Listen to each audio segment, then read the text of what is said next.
vamos começar a nossa aula de ciência sexto ano, continuando a unidade A Crosta Terrestre. Agora nós vamos falar sobre degradação e conservação do solo. Na aula passada a gente viu, como que essa crosta terrestre é formada com as rochas, ígneas, sedimentares, metamórficas.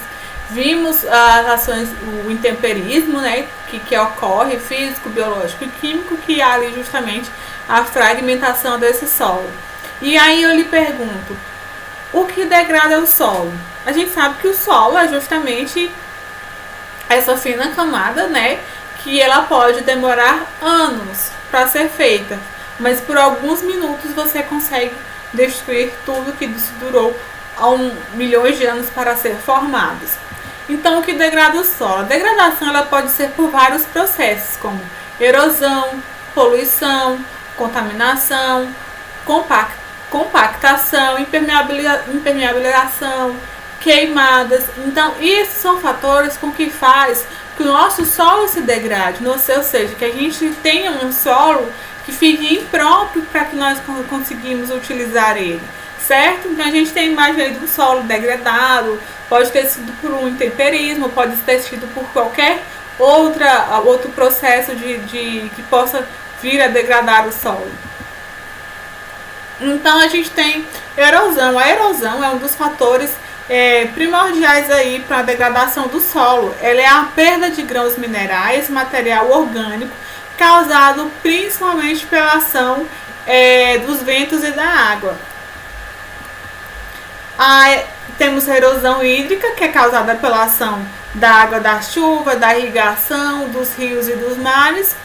Temos a erosão eólica, que é causada justamente pelo vento. Um dos fatores que favorece justamente a erosão é a retirada da cobertura vegetal.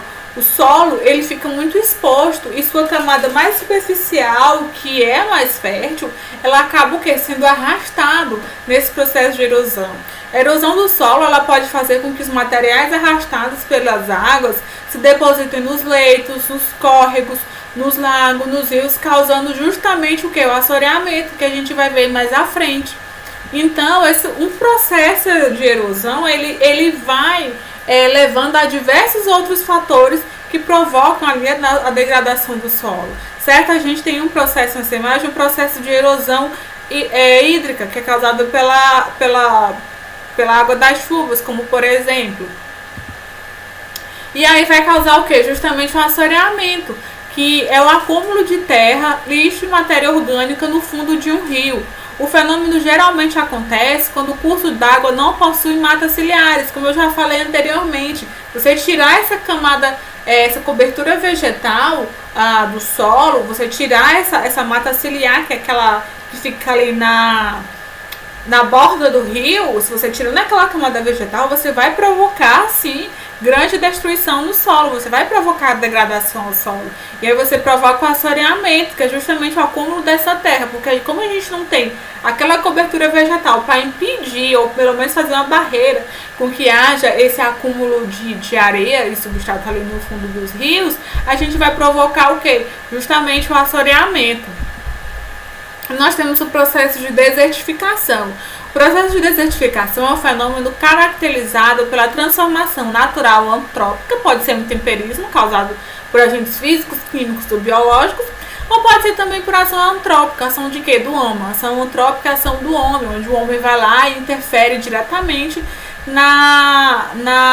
naquele solo de uma área vegetal em deserto, ou seja, ele transforma aquele solo praticamente em deserto. Os solos ficam áridos e inférteis, perdendo a capacidade produtiva. A gente tem aqui próximo, essa imagem é retirada na cidade de Gilboés, onde a gente tem justamente a ação desse processo de desertificação, seja por ele ter sido por intemperismo ou por qualquer outra ação, mas a gente tem justamente esse processo de desertificação, provocando aí um sólido, árido e infértil, certo?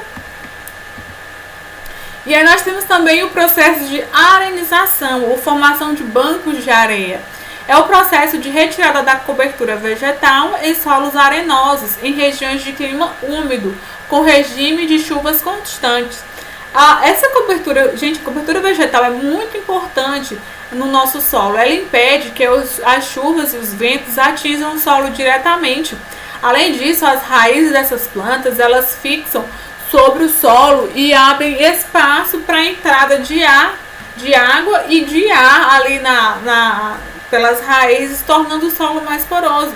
Então a cobertura vegetal é de extrema importância para o nosso solo. Então quando você tira toda essa cobertura vegetal, você está provocando um processo muito drástico para aquele solo. Certo que a gente tem um processo de arenização nessa imagem, a formação dos bancos de areia e pelo processo da retirada da cobertura vegetal. Também temos o processo de poluição e contaminação, que é outra forma de degradação do solo, é o lançamento de resíduos e produtos químicos que causam a poluição. Então a gente tem ali o lixão ali, aquele lixo que a gente joga a céu aberto, aquilo ali é altamente prejudicial, ele prejudica o nosso lençol freático, a água que nós consumimos. Então residências muito próximas a lixões, a locais onde são destinados material de contaminação dessa forma, corre sério risco na utilização daquela água, porque aquele material ele vai penetrar naquele solo, principalmente porque ele já não tem cobertura vegetal, então ele está só em acúmulo de lixo. Então isso vai fazer com que aquela água ela possa sim vir a ter graus de contaminação e prejudicar os seres humanos. Então tem que se fazer o quê? Um aterro sanitário. O aterro sanitário é a melhor forma de você estar ali descartando aquele lixo, porque você vai conseguir diminuir os impactos ao solo, certo? E principalmente coleta seletiva é importante, a gente está coletando o lixo seletivamente, reutilizando alguns produtos, para que a gente consiga diminuir o impacto desse lixo jogado, para que nós futuramente não sejamos tão prejudicados como já somos hoje. Então por isso que a gente tem que ter essa consciência de diminuir a poluição e contaminação do solo. Temos a compactação e a impermeabilização. O tráfego intenso de máquinas pesadas, de pessoas e de outros animais provoca justamente porque a compactação do solo, ou seja, reduz o espaço entre os grãos. Então você vai pisar, andar, então vai ficar meio que compactado. Com isso, o solo torna-se impermeável. Não há espaço para água e gás oxigênio penetrarem nas partículas do solo. Assim não tem raiz, não tem como chegar até as raízes das plantas. Então aqui a gente tem um exemplo de uma estrada onde já passa muito transporte. Você vê que ali não tem mais. É difícil nascer raízes naquele lugar justamente porque houve a compactação do solo e ao mesmo tempo você impermeabiliza aquele solo. E nós temos também as queimadas. A queimada de pastagem ou de matas nativas é uma técnica muito antiga, usada para iniciar uma atividade agrícola pastoril ou mesmo de construção. Atualmente essa prática é proibida, pois causa diversos impactos ambientais. Às vezes você começa ali a colocar queimada em determinada vegetação. Eu vou queimar aqui para eu fazer uma plantação. Mas tudo aquilo é ruim. A poluição, a fumaça, tudo. E aquilo pode se transformar numa queimada descontrolada, prejudicar muito mais ainda o nosso meio ambiente. Então é sempre bom você ter essa consciência de que não devemos realizar queimadas dessa forma, certo? E aí, como devemos conservar o solo? O que conserva o solo? Para conservá-lo é preciso que as atividades sejam planejadas de modo que o aproveitamento do solo não comprometa o uso pelas gerações futuras. Então, o que é isso que a gente mais trabalha? É justamente a gente tentar preservar o nosso solo, o nosso meio ambiente, para que as gerações futuras consigam utilizar, para que nossos filhos, os netos, os filhos dos nossos amigos tenham também uma vida adequada, uma vida com um meio ambiente propício para que ele sobreviva. Cobertura vegetal. Não retirem a cobertura vegetal, evita a erosão, empobrecimento do solo e preserva a biodiversidade.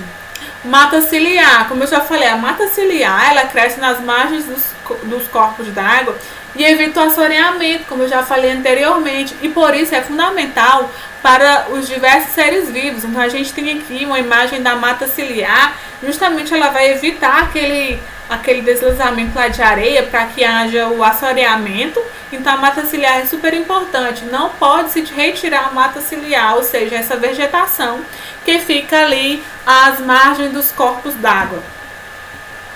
E aí nós temos a técnicas adequadas para plantio. A gente sabe que a agricultura ela é um fator que pode contribuir justamente para a degradação do solo. Só que a gente pode realizar a agricultura de forma sim mais adequada e adotar medidas que podemos conservar o solo.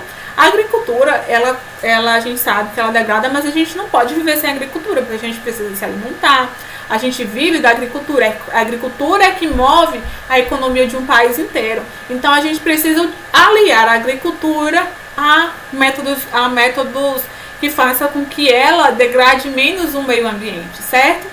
Então a gente tem o que? As técnicas adequadas de plantio. Nós temos o plantio direto, que é aquele feito sem restos de cultivos sem que os restos dos cultivos anteriores, como palha, sejam retiradas ou queimadas. Então meio que planta ali ainda no meio dos restos das plantações anteriores. Temos a adubação verdes, que são acrescentadas ao cultivo plantas que melhorem as condições do solo. Ele vai ali colocando uma cobertura vegetal, uma adubação verde, melhorando ali a qualidade do solo. Temos o plantio em nível ou terraceamento, que são realizados em terrenos inclinados para diminuir a velocidade da água em seu caminho morro abaixo, ou seja, geralmente aquelas partes de serra, né? Então eles fazem esse plantio em nível para ir diminuindo a água que vai ali levando toda aquela cobertura do solo. Temos o processo de rotação de cultura, que alterna o plantio de diferentes culturas vegetais em uma mesma área para evitar que os nutrientes do solo se esgotem. Por exemplo, agora ele vai plantar determinada cultura, no próximo ciclo ele vai plantar outra cultura e assim sucessivamente, fazendo justamente a rotação de culturas, né? Colocando culturas em ciclos diferentes, como a gente tem aqui. Primeiro ele vai plantar o milho, depois ele vai plantar o arroz, digamos assim, para que justamente esses nutrientes do solo não se esgotem com o passar dos tempos, certo? Então a gente tem que ter consciência justamente dessa conservação do nosso solo, dessa preservação, para que nós e as outras espécies, dos animais e plantas, a gente consiga ter aí a sobrevivência por mais tempo para as nossas gerações futuras, certo? E essa é a nossa aula, até a próxima. Tchau, tchau!